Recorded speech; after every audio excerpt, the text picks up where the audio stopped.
Como siempre, queremos pedirle que continúen, por favor, apoyándonos con sus oraciones. Dependemos de la gracia, del poder, de la dirección de Dios para que nosotros podamos seguir predicando la palabra de Dios con autoridad, con denuedo, para que el Señor abra puertas, ¿verdad? Oportunidades para exponer el mensaje transformador del Evangelio de Jesucristo. También damos las gracias al Señor por aquellos hermanos que nos continúan apoyando a través de sus donaciones, y allí en sus pantallas tienen la manera de cómo hacerlo. También pueden decidir cuándo parar de enviar sus donaciones ahí mismo, en ese mismo lugar donde los va a llevar esa página. Qué bueno, el Señor es misericordioso, y hoy con el favor, la gracia de Dios, vamos a continuar con el estudio bíblico que ya comenzamos en el libro de Romanos. Hoy vamos a iniciar con el capítulo a continuar con el capítulo 5 del libro de Romanos, y queríamos refrescar un poquito algunas de las cosas que hemos dicho, sobre todo el capítulo 4, para conectar con el capítulo 5. En el capítulo 4, el apóstol Pablo, que es el escritor de esta carta, había explicado con mucha claridad acerca de que el hombre es justificado por la fe sola, sin las obras de la ley. Para ello puso un ejemplo hacia el final del capítulo 4, y fue el caso de Abraham. Dice que Abraham creyó y le fue contado por justicia. En el tiempo de Abraham no existía la ley. Recuerden que Pablo se escribió esta carta a las iglesias, o la iglesia que estaba en Roma, porque allí habían judíos que pretendían que por cumplir o pretender cumplir la ley, toda la ley, lo cual es imposible, y porque ellos tenían la señal de la circuncisión que Dios le dio al pueblo judío, ellos no necesitaban arrepentirse, sino que por lo que ellos hacían, ese esfuerzo por cumplir la ley, era lo que le daba a ellos esa validez, esa posición de justificado delante de Dios. Y Pablo viene explicándole que todos los hombres necesitamos de arrepentimiento. Somos todos pecadores, todos estamos bajo juicio de Dios, y por lo tanto todos necesitamos arrepentirnos, necesitamos de la gracia de Dios. Judíos y griegos lo vienen repitiendo para que no haya confusión. Todos necesitamos arrepentirnos, todos somos pecadores, y todos por consiguiente necesitamos de esa gracia perdonadora de Dios. La razón por la que él menciona a Abraham es porque los judíos tienen a Abraham como su padre, y es realmente a quien Dios le prometió que de él iba a formar esa nación de Israel que vemos hoy en día. Y Pablo está demostrando con el mismo Abraham de que cuando Abraham creyó no existía la ley. Fue antes de la ley que él fue llamado. Por lo tanto, por lo que él creyó, entonces eso Dios se lo contó como bueno y válido para la salvación de Abraham y las promesas que él le dio a Abraham y al pueblo de Israel, y a todos nosotros también, que en parte estamos incluidos en esas promesas que Dios le dio a Abraham, y que usted puede repasar en el capítulo 12 del libro de Génesis. De igual manera, culmina el capítulo 4 el apóstol Pablo diciendo: como Abraham creyó y le fue contado por justicia, de igual manera tú y yo, los gentiles, los que no somos judíos, si creemos, de la misma manera se nos va a contar como justicia, como bueno y válido. No hace falta las obras de la ley. Aquí en el capítulo 5 nosotros vemos, mis amados hermanos,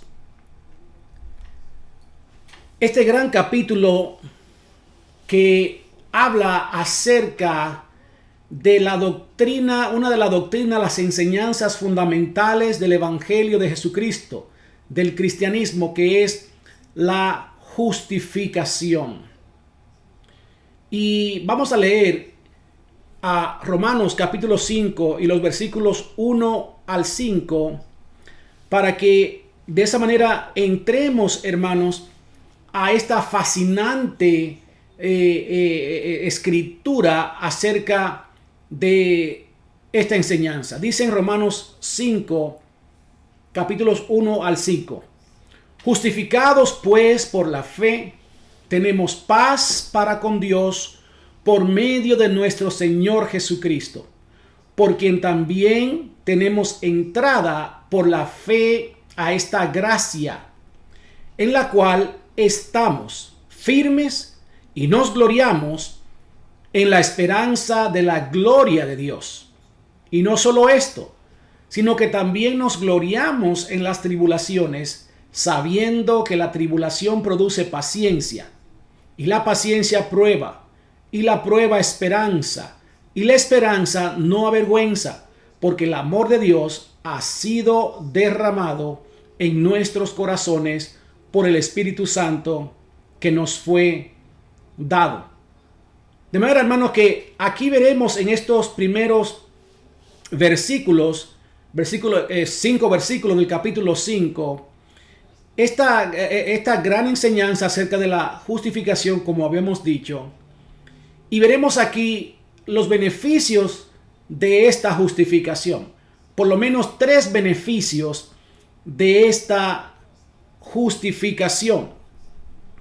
Y antes de ver esos beneficios, esos 3 beneficios que miramos aquí de la justificación, queremos refrescar también un poquito más acerca de lo que es la justificación, para que tengamos una idea clara, fresca del valor, del peso, de la implicación que tiene esta enseñanza de la justificación.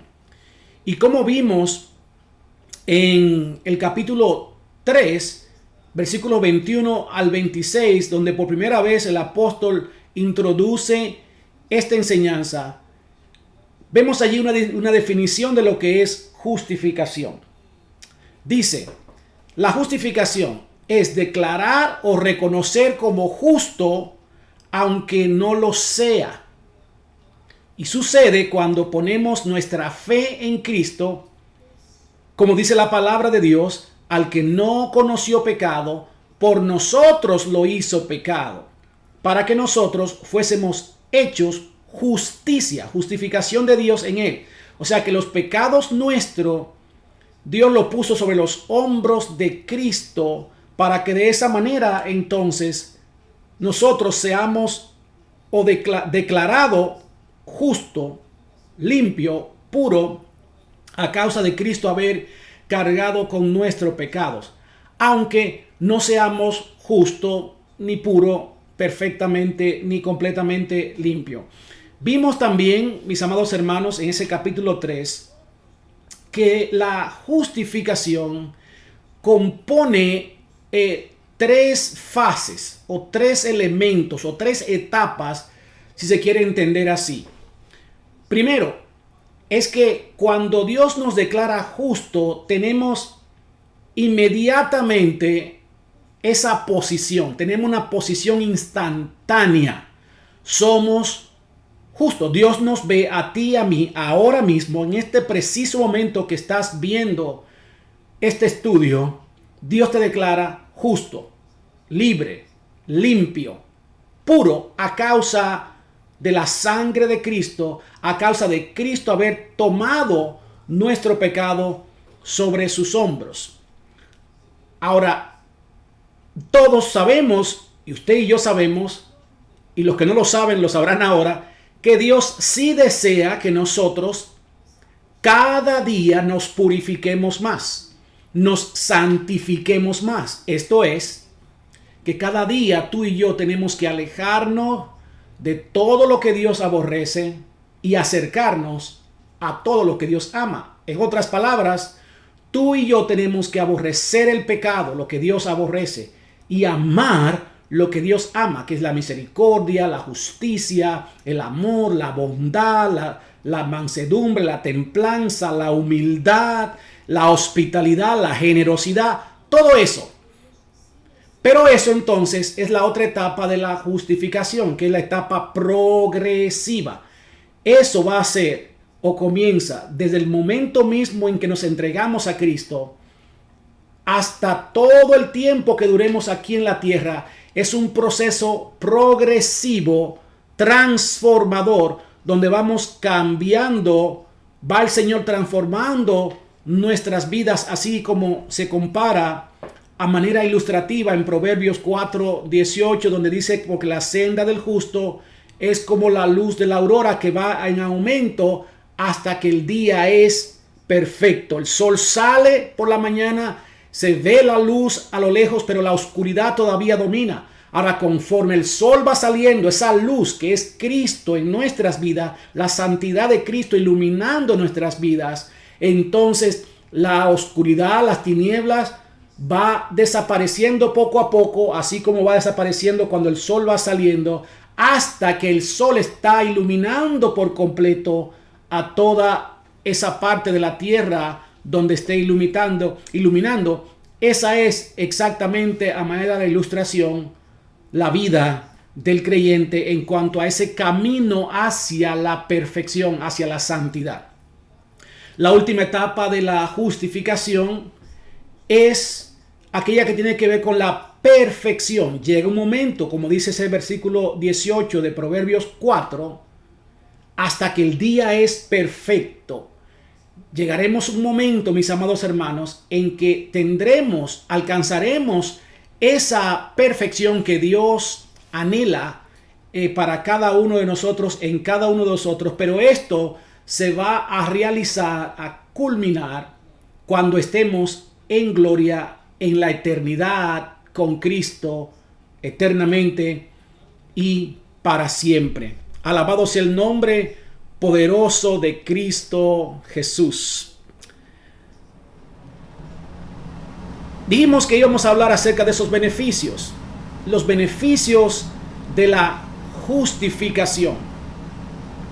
Y en el versículo 1 del capítulo 5 de Romanos, vemos el primer beneficio. Y antes, mis amados hermanos, que veamos los beneficios, yo quiero que a partir de ahora, y mientras nos mantengamos en estos versículos, vamos a viajar en nuestra imaginación. Suponga que usted y yo vamos, nos invitan a un crucero muy exclusivo, muy caro, donde solo los trillonarios, no los millonarios ni los billonarios, sino los trillonarios pueden ir. Un grupo selecto y pequeño de personas que pueden pagar, son los únicos que tienen el dinero para pagar para ir en ese crucero, y con ese dinero que se paga está todo incluido: las comidas, las presentaciones o los shows, los espectáculos. Hay una invitación y una apertura también para tener acceso a hablar con el capitán de aquel crucero. No hay nada de restricción con el pago de este pase a este crucero. Entonces, ¿cuál es el primer beneficio que vemos, según señala aquí el apóstol Pablo en el versículo 1 del capítulo 5 de Romanos? El primero es que dice la palabra que tenemos paz entre Dios y nosotros. Ahora, esta paz de la que habla el versículo 1 no se refiere a aquella paz en la que tú sientes aquella quietud, tranquilidad, donde a pesar de las circunstancias muchas veces mantienes tú aquella paz, como que aunque los demás y las circunstancias digan que tienes que desesperarte, que tienes que a sentirte con miedo, nervioso, esa paz que dice la Biblia que sobrepasa todo entendimiento, Dios la ha derramado en nosotros. No es a esa paz que se refiere aquí el apóstol cuando habla de que esa justificación, el Dios vernos puro, limpio, perfecto, produce paz. Hay paz, pero no se refiere a la paz que acabo de hablar, sino que esta paz tiene que ver como cuando hay dos bandos, dos grupos enemigos, dos ejércitos enemigos, ¿verdad? Y llega alguien entonces y media, se hace de mediador, habla con los dos grupos y logra de que haya una paz, una reconciliación, porque antes eran enemigos, eran contrarios. A esa paz es que se refiere cuando un ejército levanta una bandera blanca en señal de que no quiere conflicto, no hay enemistad, no hay guerra. Mire lo que dice entonces más abajo en este capítulo 5, ahora los versículos 10 y 11 de Romanos que ustedes tienen ahí en sus pantallas. Dice: porque si siendo enemigos fuimos reconciliados con Dios por la muerte de su Hijo, mucho más estando reconciliados seremos salvos por su vida. Y no solo esto, sino que también nos gloriamos en Dios por el Señor nuestro Jesucristo, por quien hemos recibido ahora la reconciliación. Y esto es como una confirmación de que la paz a la que se refiere aquí es la paz que tiene que ver cuando hay una enemistad, un pleito entre dos personas o entre dos grupos, y de repente hay reconciliación. Y la palabra clave aquí es reconciliación. Cuando hay reconciliación, entonces regresa la paz. Alabado sea nuestro Dios y nuestro Señor. Mire dos versículos más que nos hablan acerca de esta paz y la condición que nosotros teníamos delante de Dios. Dice: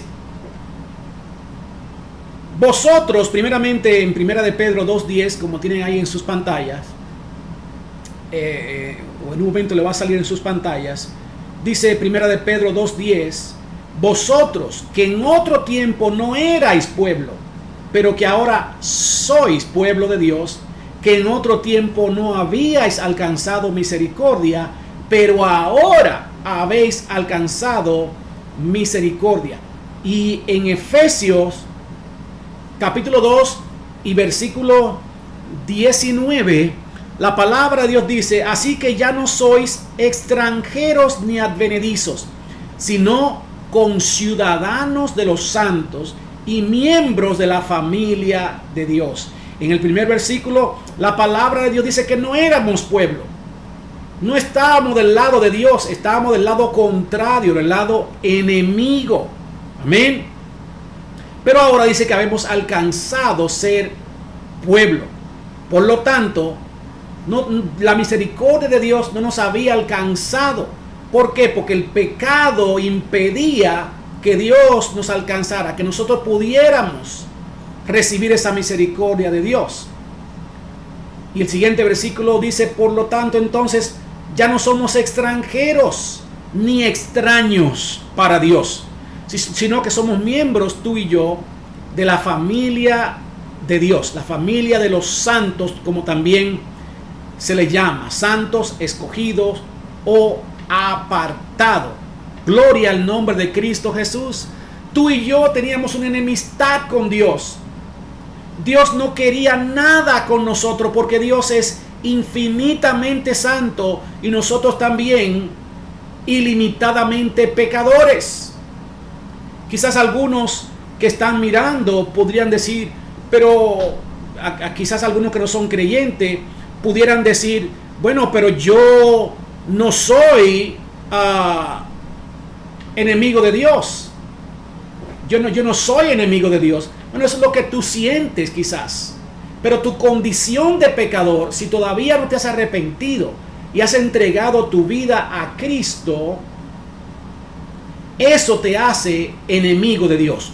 contrario a Dios. Por lo tanto, te hace reo, te hace plausible, te hace un recipiente de la ira de Dios, la cual se revela aquí en el capítulo 1 precisamente de Romanos, contra todo hombre que detiene con injusticia la verdad de Dios.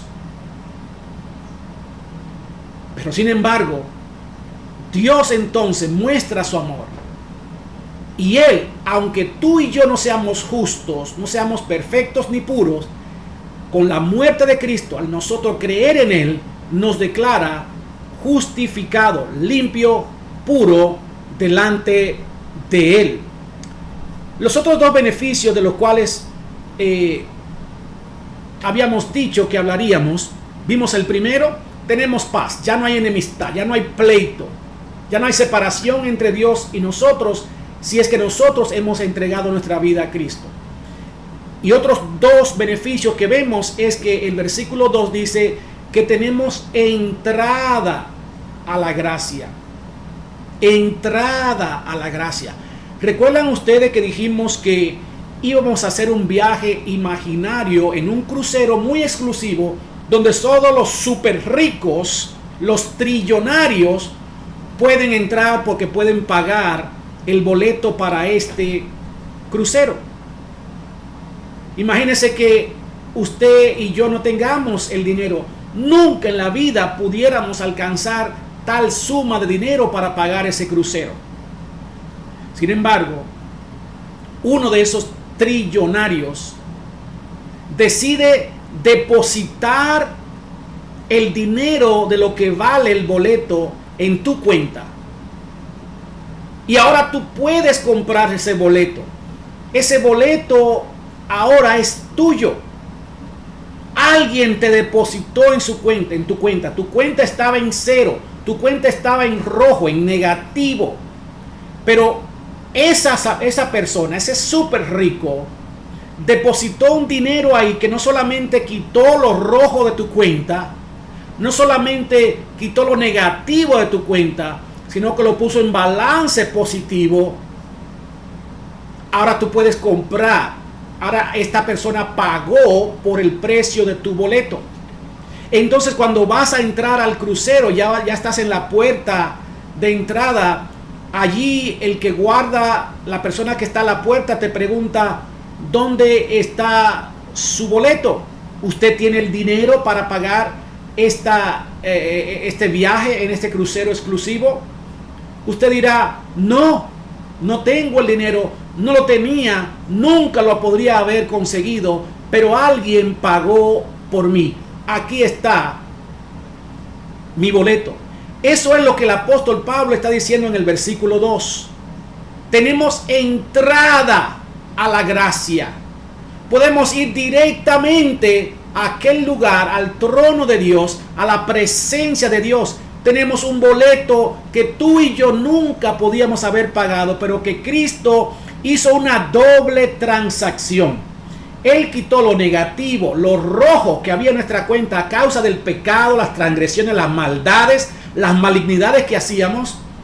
Y ahora Él deposita y nuestra cuenta está totalmente en positivo, de manera que podemos entrar, comprar el boleto que hace falta para poder entrar al reino de los cielos, que simboliza ese crucero. Qué gran privilegio tener entrada a esta gracia de Dios. Gracia significa un regalo, es gratis. En el Antiguo Testamento, mis amados hermanos, solamente el sacerdote podía entrar al lugar santo, y el sumo sacerdote podía entrar al lugar santísimo una vez al año. Y estamos hablando de aquel tabernáculo donde los hijos de Dios iban a llevar o a ofrecer sus sacrificios por sus pecados. El pueblo solamente podía entrar hasta el atrio, que era el patio de aquel tabernáculo que representaba la presencia de Dios. Y los gentiles, los que no eran creyentes, tenían que quedarse fuera. Ellos sabían, los judíos, que no podían pasar al siguiente área, la siguiente área del tabernáculo, que era el lugar santo. Y los mismos sacerdotes sabían que no podían pasar a la siguiente área, que era el lugar santísimo, la presencia misma de Dios, porque solamente el sumo sacerdote podía entrar una sola vez. Si esos judíos antiguo testamentario hubiesen sabido, alguien le hubiese informado, pudieran ellos viajar en el tiempo y estar aquí en el tiempo que tú y yo estamos viviendo, el tiempo de la iglesia, el tiempo de la gracia, ellos estarían totalmente en shock, sorprendidos. ¿Por qué? Porque si alguien se atrevía a entrar al lugar santo, y mucho menos al lugar santísimo, a la presencia misma de Dios, moría irremisiblemente. No había manera de que quedara vivo. Moría instantáneamente. De manera que cuando la palabra de Dios dice que tenemos entrada a la gracia, está diciendo que tú y yo no tenemos que usar un intermediario. No hace falta un sacerdote, ni un padre, ni un cura, ni un pastor, ni nadie que te pueda llevar a la presencia de Dios. Tú mismo puedes ir directamente, entrar, porque tienes el boleto que lo pagó Cristo con su dinero, con su sangre. Esto es algo, hermano, extraordinario. El tercer beneficio que vemos aquí en los versículos 3 al 5 habla de que nosotros podemos mirar las tribulaciones y sufrimientos con una gran esperanza. Podemos mirar las tribulaciones y sufrimiento con una gran esperanza. Aleluya. Gloria sea el nombre poderoso de Cristo Jesús.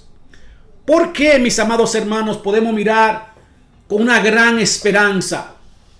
En primer lugar, mis amados hermanos, porque Cristo nos dijo a nosotros que en este mundo tendríamos aflicción. Él nunca prometió que no habría tribulación o aflicción, sino que Él dijo que tendríamos. Pero Él nos ha dado una esperanza gloriosa cuando Él dice en ese mismo versículo que Él había vencido al mundo.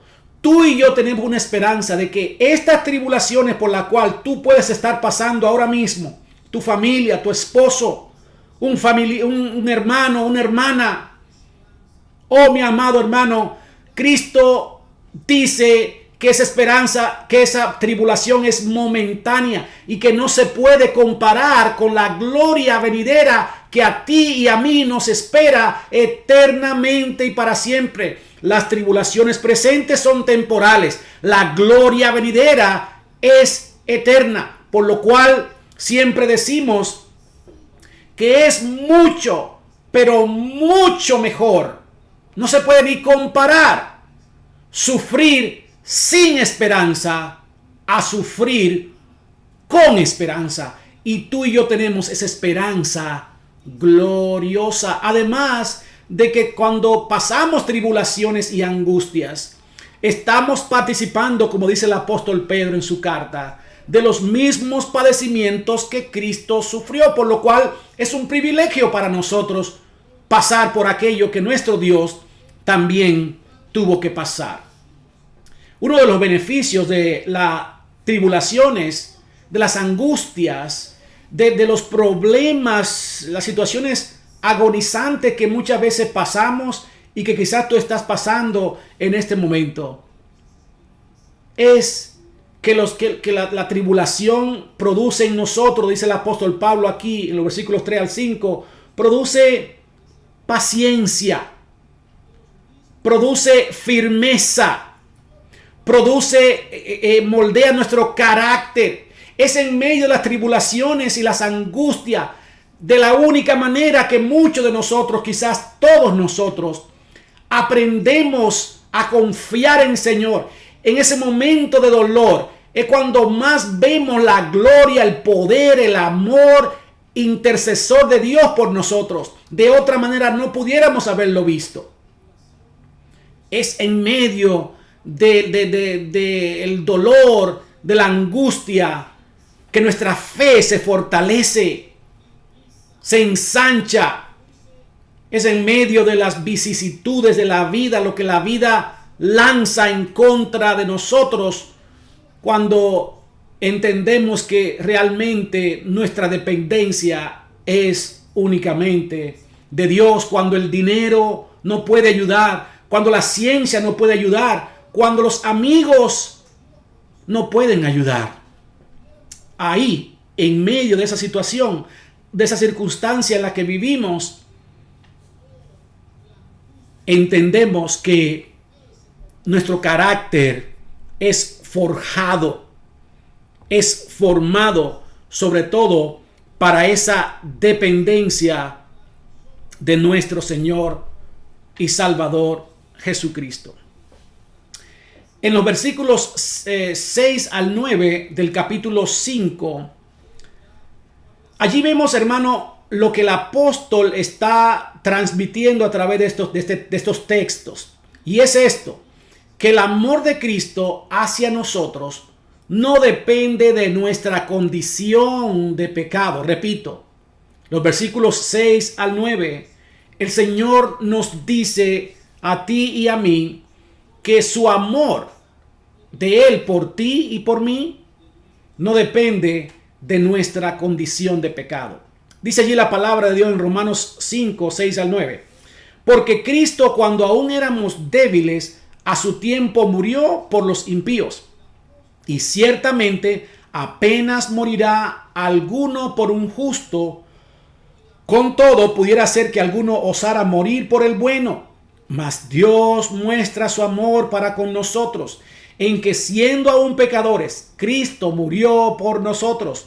Pues mucho más, estando ya justificados en su sangre, por él seremos salvos de la ira. Alabado sea el nombre poderoso de Cristo Jesús. Aquí, mis amados hermanos, nosotros encontramos una verdad transformadora.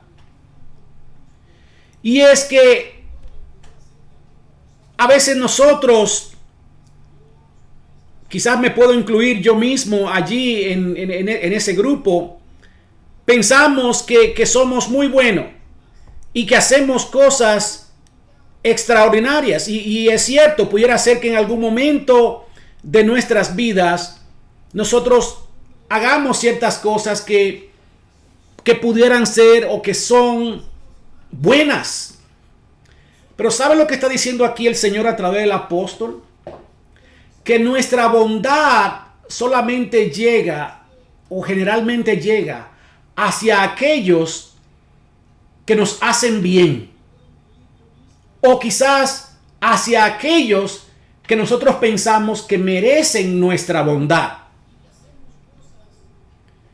Muy lejos está de nuestra mente, lamentablemente, el poder ser bondadoso, mostrar esa bondad, ese amor, para aquellos que son nuestros enemigos, que nos persiguen.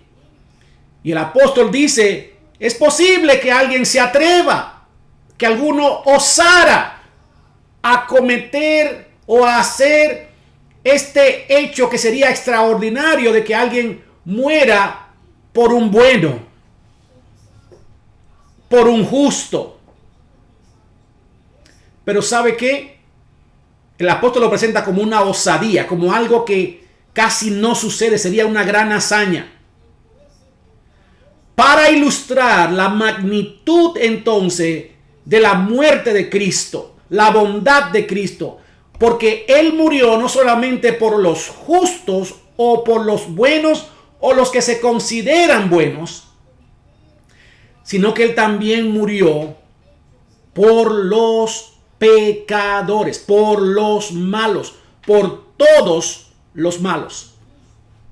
Mas Dios muestra su amor para con nosotros, en que siendo aún pecadores, Cristo murió por nosotros.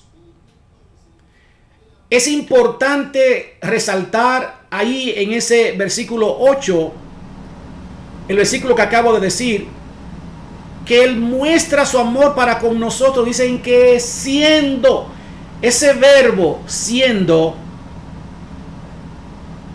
yendo un poquito a la escuelita, recordándonos de cuando se nos enseñaba gramática española, que es importante para también entender la palabra de Dios, entender ciertas reglas gramaticales, ciertas normas gramaticales, tiempos verbales. Y este siendo viene del verbo ser, y en el modo que está escrito aquí es lo que se le conoce como presente continuo o presente progresivo. O sea, que Cristo murió por ti y por mí, no por los pecados pasados. No fue ayer solamente cuando, o el día que hiciste aquella oración aceptándolo como tu Señor y Salvador personal, sino que ese amor de Dios, ese perdón de Dios es continuo, en que siendo, aunque seamos y hasta que estemos aquí en la tierra seguiremos siendo pecadores, Cristo aún sigue amando. Él sigue amando aunque nosotros sigamos siendo pecadores. Un presente continuo. Y esto es importante, mis amados hermanos, porque muchas veces cuando nosotros cometemos alguna falta o alguien nos dice, nos critica, se burla de nosotros y cuestiona nuestro amor por Dios, nuestra cristiandad, si se puede decir, tendemos a entristecernos, a dudar del amor de Dios. Pero el título de estos versículos 6 al 9, recuerden cómo fue que le pusimos: que el amor de Dios hacia nosotros no depende de nuestra condición de pecado. Y qué bueno que es así. ¿Por qué? Porque si dependiera el amor de Dios, el perdón de Dios de nosotros, de nuestra condición humana, entonces ni tú, ni yo, ni nadie podría alcanzar misericordia, podría alcanzar el perdón de Dios, y por lo tanto nadie sería salvo. Por eso es que el gran reformador Martín Lutero, en sus 95 tesis que clavó allí en aquella iglesia católica romana, planteaba dentro de esas tesis que el creyente es salvo por la fe sola, justificado por la fe sola, sin las obras de la ley. Gracias a nuestro amado Señor y Salvador Jesucristo, por su gracia, por su don perfecto. En el versículo 12 de este capítulo 5, mis amados hermanos, allí vemos una ley lógica o una consecuencia lógica, y es, hermanos, que nosotros somos hechos del mismo material por el mismo creador. Somos hechos del mismo material por el mismo creador. Por lo tanto, lo que suceda con uno va a suceder con todos los demás. Dice el versículo 12: por tanto, como el pecado entró en el mundo por un hombre, y por el pecado la muerte, así la muerte pasó a todos los hombres, por cuanto todos pecaron.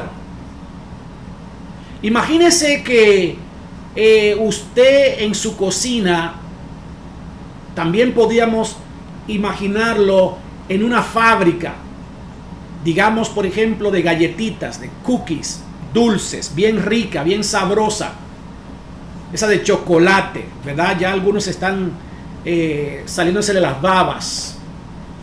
Muy ricas las galletitas con un cafecito. Y usted está haciendo las galletitas y usted prepara la mezcla, todos los ingredientes le pone aquella mezcla, aquella masa para hacer las galletitas.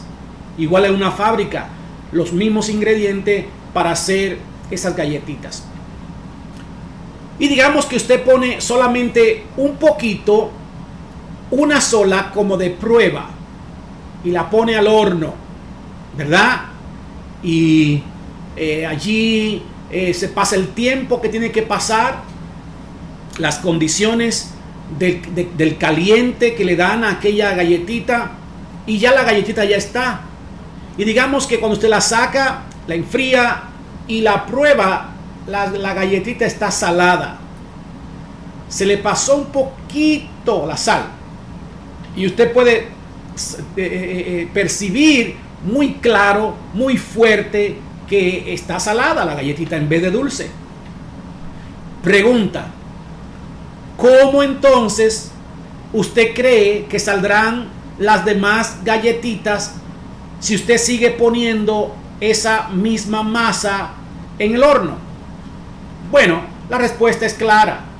Si usted puso esa primera galletita de esa masa, quiere decir que todas las demás galletitas, si usted las sigue creando o haciéndola, van a saber igual, porque están hechas del mismo material, los mismos ingredientes, los mismos elementos.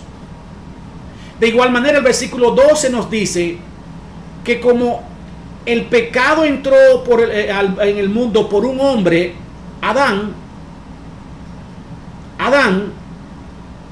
y por el pecado la muerte, así la muerte pasó a todos los hombres, por cuanto todos pecaron. Adán fue hecho del mismo material, los mismos elementos, por tanto, todo el que procede, el que proviene de Adán, va a heredar las mismas condiciones, las mismas características. Esa galletita, todas van a salir con el mismo sabor, la misma contextura, todo parecido. Y así fue como pasó el pecado a todos los hombres, porque algunos quizás dicen: pero ¿por qué tengo yo que ser pecador o pagar por lo que Adán hizo? Esa es su responsabilidad. El problema es, amigo mío, que el mismo Dios que hizo a Abraham y usó los materiales, que usó los elementos, usó que fue el polvo para hacer Abraham, es el mismo Dios que te creó a ti y a mí a partir de ese primer hombre, esa primera muestra, si se quiere ver de esa manera. Gloria sea el nombre poderoso de Cristo Jesús. En los versículos 13 y 14, mis hermanos, allí veremos lo siguiente, y es que la conciencia juzgará a todos los que vivieron antes de que Dios diera la ley. La conciencia juzgará a todos los que vivieron antes de que Dios diera la ley. Miren lo que dice los versículos 13 y 14. Pues antes de la ley había pecado en el mundo, pero donde no hay ley, no se inculpa de pecado. No obstante, reinó la muerte desde Adán hasta Moisés, aún en los que no pecaron a la manera de la transgresión de Adán, el cual es figura del que había de venir. En otras palabras, mis amados hermanos, que desde Adán, que fue el primer hombre, hasta Moisés, pasaron ahí varias generaciones, no hubo ley. Y el versículo dice que entonces, que antes de la ley había ya pecado, Adán había ya pecado, y hasta Abraham, todas esas hombres y mujeres estaban contaminados por el pecado. Pero dice, donde no hay ley, no se inculpa de pecado. O sea, como no había allí ley, entonces esas personas no van a ser juzgados por la ley, por algo que ellos no conocían. Todavía en el día de hoy, en pura leyes simples, humanas, a usted no se le puede condenar por una ley que no existe, una prohibición que no existe. Ahora, a partir de cuando exista, entonces, es de cuando se cree esa ley, entonces usted y todos los seres humanos o las personas que estén bajo esa ley van a ser juzgados por esa misma ley. Es lo que dice allí. Pero como no había ley desde Adán a Moisés, esa gente no serán juzgados por la ley. Entonces, cuando decimos la ley, estamos hablando de los 10 mandamientos que Dios le dio a Moisés, así como muchas otras leyes. Ahora el versículo 14 dice, si no van a ser juzgados por esa ley, los 10 mandamientos y todas las demás leyes, ¿por cuál ley? Dice el versículo 14, no obstante reinó la muerte desde Adán hasta Moisés, aún en los que no pecaron a la manera de la transgresión de Adán, el cual es figura del que había de venir. Entonces reina la muerte, que es consecuencia del pecado, como Dios le advirtió a Adán. Reina la muerte hasta llegar a Moisés, que es por el cual viene entonces el conocimiento de lo que Dios le llama pecado a través de los 10 mandamientos. Mire entonces lo que dice los versículos 13 y 14, cómo serán entonces juzgados estas personas. Gloria sea el nombre poderoso de Cristo Jesús.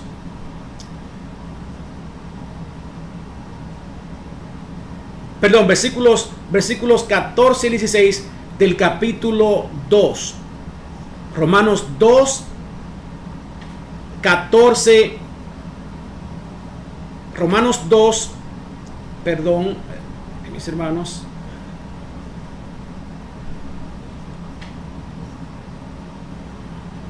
Romanos 2, 14 al 16. ¿Qué dice? Dice, porque cuando los gentiles que no tienen ley hacen por naturaleza lo que es de la ley, estos, aunque no tengan ley, son ley para sí mismos, mostrando la obra de la ley escrita en sus corazones, dando testimonio su conciencia y acusándoles o defendiéndoles sus razonamientos. Entonces, ¿qué es lo que juzgará a los que no tenían ley? Esas generaciones, esas personas desde Adán hasta Moisés, antes de que viniera la ley. La conciencia. ¿Por qué? Dice la palabra de Dios allí que los gentiles, refiriéndose a los que no son cristianos, que no tienen ley, el que no es cristiano, el que no ha entregado su vida a Cristo, no tiene la ley de Dios, vive sin la ley de Dios, por lo tanto hace cualquier cosa que quiera, que le da la gana. Pero ¿qué sucede? Muchos de esos gentiles, de esas personas que no tienen la ley de Dios, que no viven bajo la ley de Dios, dice el apóstol Pablo, hacen por naturaleza lo que es de la ley. O sea, mucha gente que aunque no tienen ni viven bajo la ley de Dios, ni viven pendiente a las cosas de Dios, mucha de esa gente hacen cosas correctamente. Mucha de esa gente quieren portarse correctamente, hacen buenas obras. Ahora, ¿quién le manda? ¿Quién le dice que tienen que hacer buenas obras? ¿Qué lo mueve a la gente que no vive bajo la ley de Dios? El vivir correctamente, el hacer las cosas justas, correctamente. ¿Qué los mueve? Dice, aunque no tengan la ley, o sea, la ley de Dios, versículo 14, son ley para sí mismos.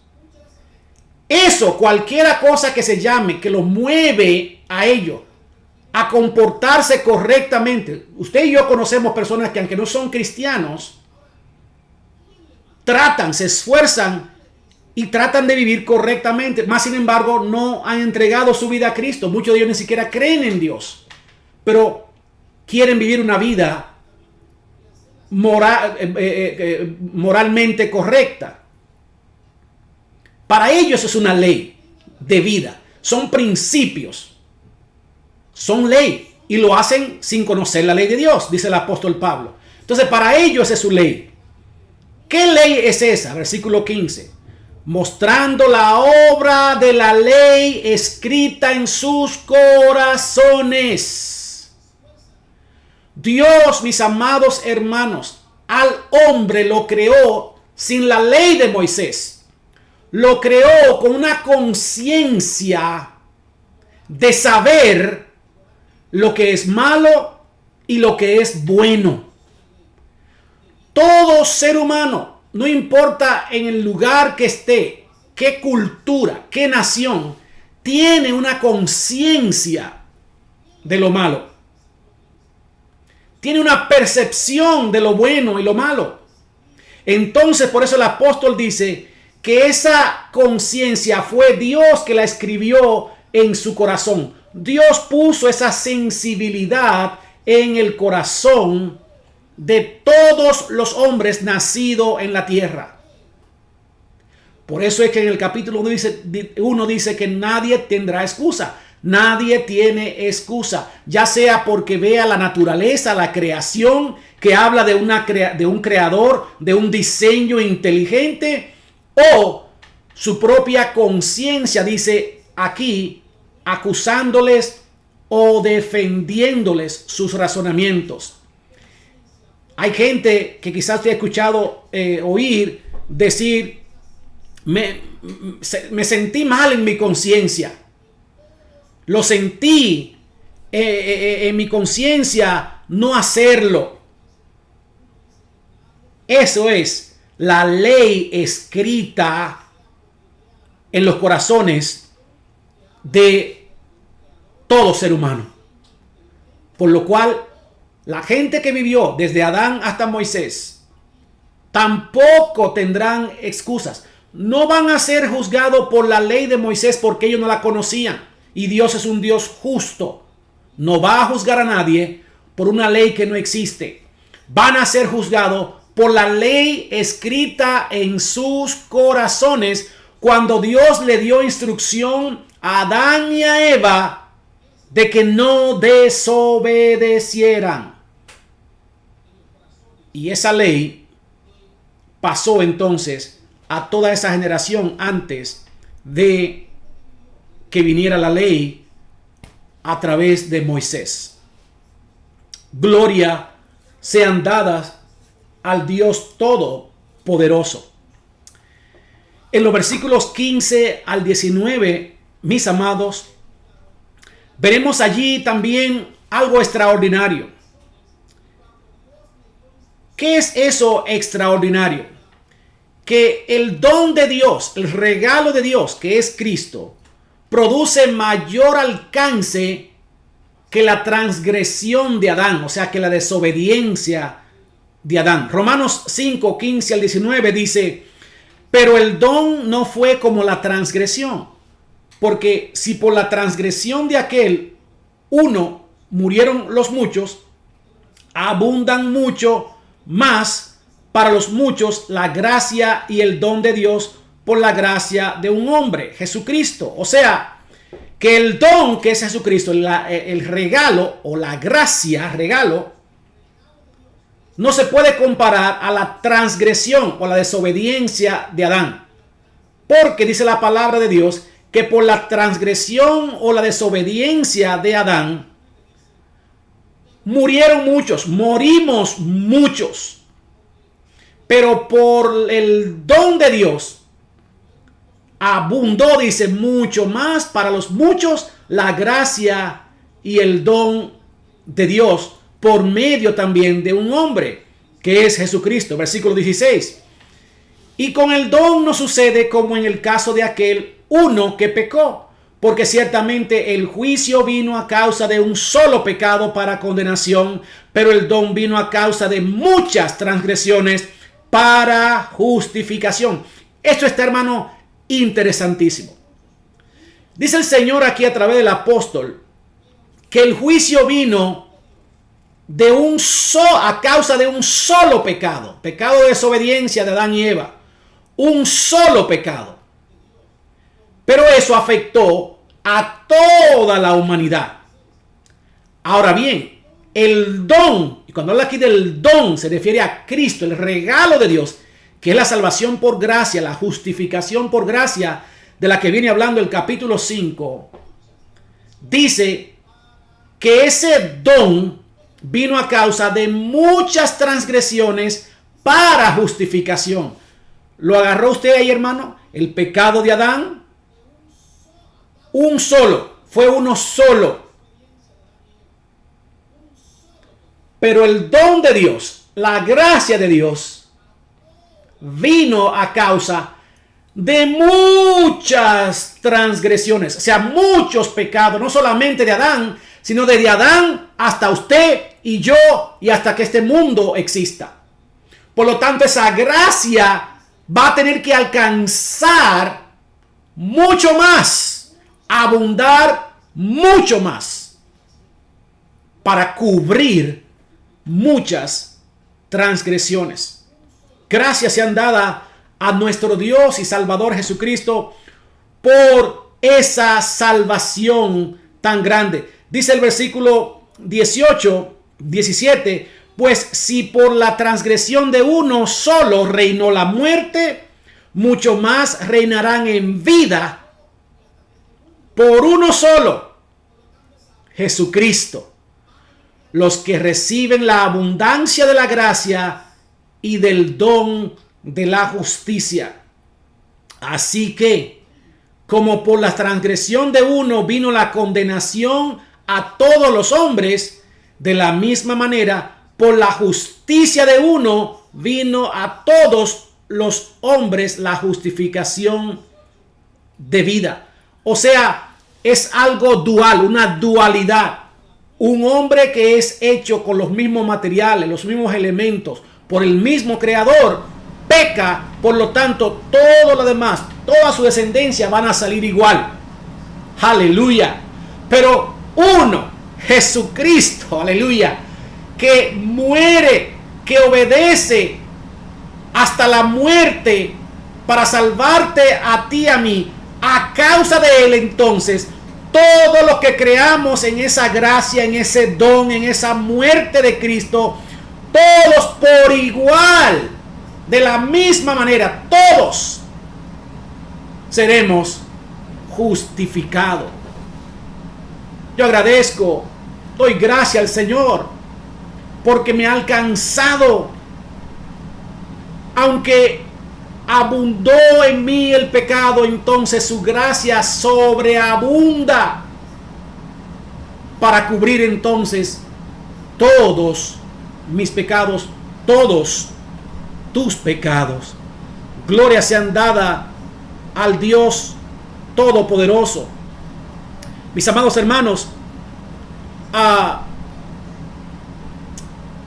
ya casi concluyendo, en los versículos 20 y 21 de este capítulo 5, son los últimos dos versículos, dice la palabra de Dios allí: pero la ley se introdujo para que el pecado abundase, mas cuando el pecado abundó, sobreabundó la gracia, para que así como el pecado reinó para muerte, así también la gracia reine por la justicia para vida eterna mediante Jesucristo, Señor nuestro. ¿Qué nos enseñan estos dos versículos últimos? Que la ley de Dios lo que hizo fue mostrar la abundancia del pecado. Miren, mis hermanos, antes de que Dios diera la ley a Moisés, los 10 mandamientos y otros muchos más mandamientos, el hombre tenía conciencia de lo bueno y de lo malo, pero no sabía cómo le llamaba a Dios a eso bueno o a eso malo. Por ejemplo, el agarrar, el tomar, el coger algo que no es tuyo, Dios le llama hurtar, hurto. Ahí el hombre ya tiene conciencia. Oh, Dios le llama a eso hurtar, robar. Pero yo he robado.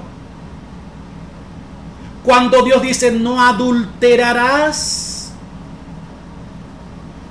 el hombre no sabía cómo Dios le llamaba a eso y que Dios repudiaba eso. Entonces, cuando el hombre escucha esa palabra, viene a su mente, viene a su psiquis, a su consciente. Ahora el hombre dice: oh, pero yo he adulterado.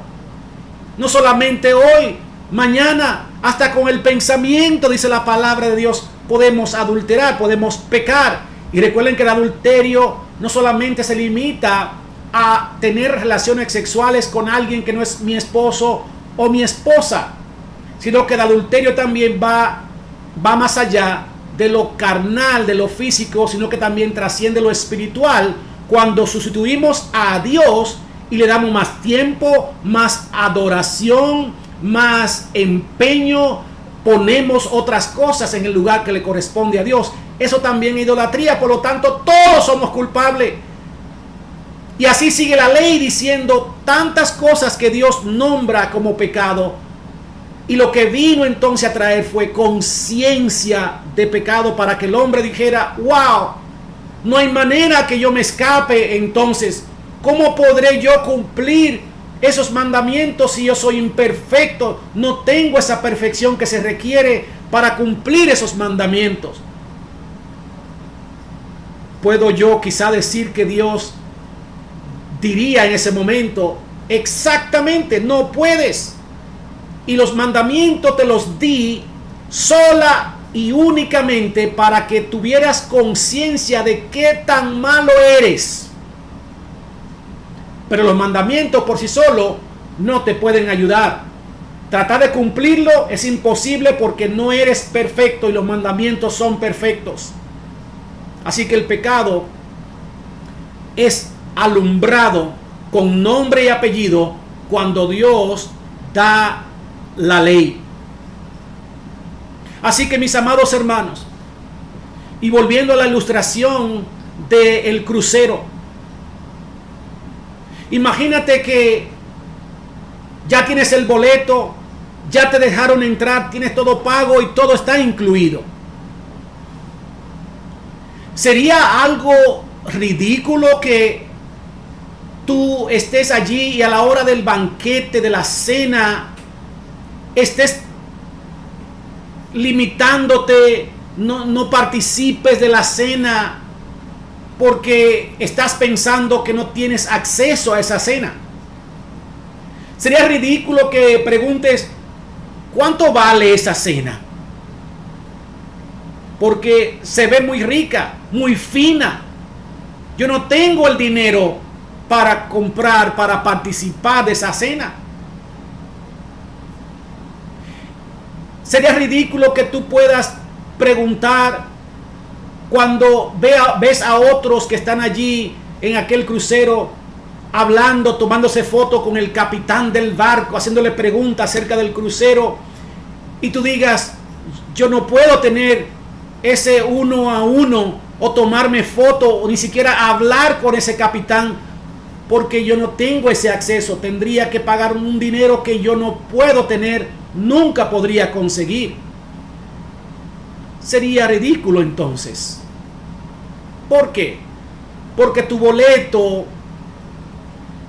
tiene un precio único que fue pagado, y ese precio único lo incluye todo: la cena, los bailes, los banquetes, los juegos, los shows, la alberca o la piscina, los espectáculos, las comidas, todo está incluido, incluyendo, valga la redundancia, que tú puedas ir directamente donde el capitán del barco y hablar cara a cara con él, no importando tu condición de pobre, porque ese dueño, ese multimillonario, el súper rico, el dueño de todas las riquezas, Cristo Jesús, ya pagó tu acceso y ahora todo está incluido, incluyendo hablar cara a cara con el capitán del barco.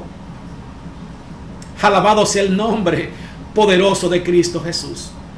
Yo espero que en esta noche esta palabra haya sido de fortaleza, de aliento, de ánimo para tu vida.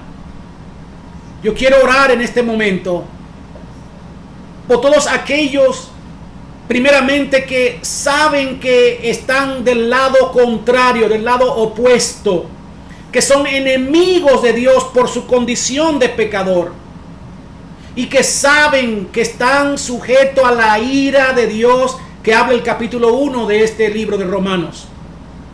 Si tú quieres ponerte a cuenta con Dios, Si tú quieres aceptar, recibir esa paz y estar reconciliado con Dios, como habla los versículos 1 al 3 de este capítulo 5 que vimos, tú puedes hacerlo ahora mismo solamente depositando tu fe, tu confianza en Cristo, quien fue que propició esa reconciliación entre los hombres y Dios.